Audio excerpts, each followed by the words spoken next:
இதுக்கப்புறம் அவங்களுக்கு மரியாதையே கிடையாது. திரும்ப திரும்ப கையில் தப்பானவன்னு மேடை போட்டு சொல்லிக்கிட்டு இருக்காங்க. ஒரு அண்ணனா என்னால பொறுத்துட்டு இருக்க முடியாது. நான் அவளை ஏதாச்சும் பண்ணி ஆகணும். ஏங்க சொல்றத கேட்கவே மாட்டீங்களா? நம்மளால அவங்கள என்னடா பண்ண முடியும்? அவங்க கிட்ட பண பலம் இருக்கு, அதிகாரம் இருக்கு. காசு இல்லாத நாம சொன்னா இந்த ஊர் உலகம் நம்புமா? இல்ல காசு வச்சிருக்கிற அவங்க பேசினா நம்புமா? அந்த சிவசங்கரி சொல்றது தானே இந்த ஊர் நம்பும். அதுக்காக அவங்க இஷ்டத்துக்கு பொய்ய பரப்பி விட்டுட்டு இருப்பாங்க. அது கேட்டுட்டு சும்மா இருக்க சொல்றியா? உடனடியே அதுக்கு ஒரு ஃபுல் ஸ்டாப் வைக்கணும். டேய், இதெல்லாம் ஒரு பக்கம் இருக்கட்டும். முதல்ல கையில காணோம் அவளை பத்தி யோசிங்கடா. அவ எங்க இருக்கான்னு போய் தேடுங்கடா. ஒரு இடம் விடாம எல்லா இடமும் தேடி பார்த்துட்டு இருக்கும். கையில பத்தி எந்த தகவலும் தெரியலமா. ஆனா கையிலுக்கு எதுவும் ஆயிருக்காது நான் நம்புறேமா. அந்த நம்பிக்கை எல்லார்கிட்டயும் இருக்கட்டும். என்னது இப்படி பேசுற? ஆனா அந்த சிவசங்கரியால தான் கையிலுக்கு ஆபத்து இருக்குன்னு தெரிஞ்சது. யார் என்ன சொன்னா நான் கேட்க மாட்டேமா. அவ மண்டையை உடைச்சு கொன்னுட்டு ஜெயிலுக்கு போக கூட தயங்க மாட்டேன். டேய் ஷோ அண்ணா, ஏன் இவ்ளோ டென்ஷன் ஆகுற?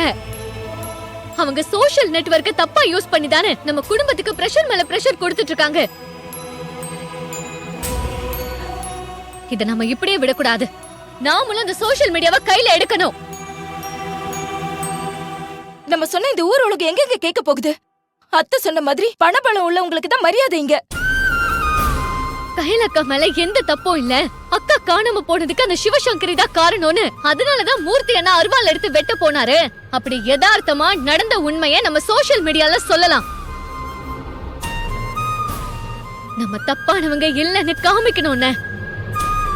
இல்லன்னா நாளுக்கு நாள் அக்காக்கு மட்டும் இல்ல, நம்ம குடும்பத்துக்கே கெட்ட பேரு வந்துட்டா இருக்கும். சோஷியல் மீடியா மூலமா தான் இந்த பிரச்சனைக்கு ஒரு முடிவு கிடைக்கும்னு.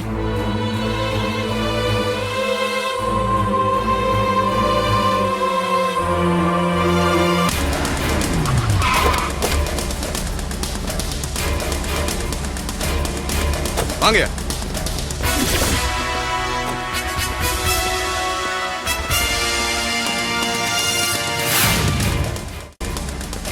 யோ, இவன்தானே அது? ஆமா சார். ஏய், வாடா ஸ்டேஷனுக்கு. சார், என்ன சார் பண்றீங்க?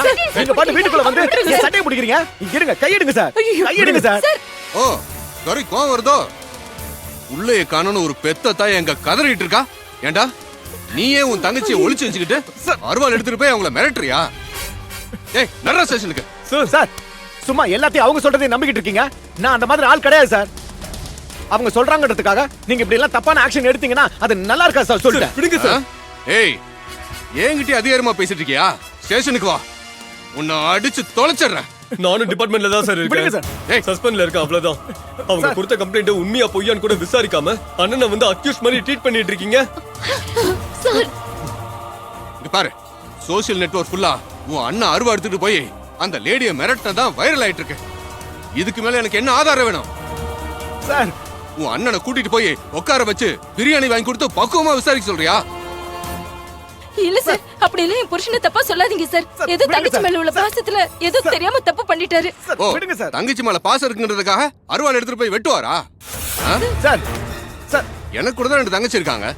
அவங்க வாழ்க்கையிலயும் பிரச்சனை இருக்கு. சார். அதனால என்கிட்ட துப்பாக்கி இருக்குங்கிறதுக்காக எடுத்துட்டு போய் சுற்ற முடியுமா? சார், சார், அவங்க சொசைட்டில பெரிய லெவல்ல இருக்காங்க. அவங்க புள்ளைய காணோன்னு பரிதவிச்சு போயிருக்காங்க. அப்படி இருக்கும்போது இவன் போய் அவங்க கழுத்துல கத்தி வச்சா அவங்க சும்மா விடுவாங்களா? சார், கமிஷனர் லெவல்ல கம்ப்ளைண்ட் போடனால தான் நான் இங்க வந்திருக்கேன். வாடா. சார், உண்மை என்னன்னு தெரியாம இப்படி நடந்துக்கிறது தப்பு சார். சார், எனக்கு எல்லா உண்மையும் தெரியும். தெளிவான ஆதாரத்தோட தான் வந்திருக்கேன். நான் ஒன்னும் சின்ன குழந்தை கிடையாது. சார், வா, வந்து வண்டி சார், சார், சார், சார், இத பாருங்க சார். என் தங்கச்சி கையில அந்த சிவசங்கரி ஏதோ பண்ணிட்டான்னு நான் சந்தேகப்படுறேன் சார். ஆனா நீங்க என்னடா அதை நம்ப மாட்டீங்க.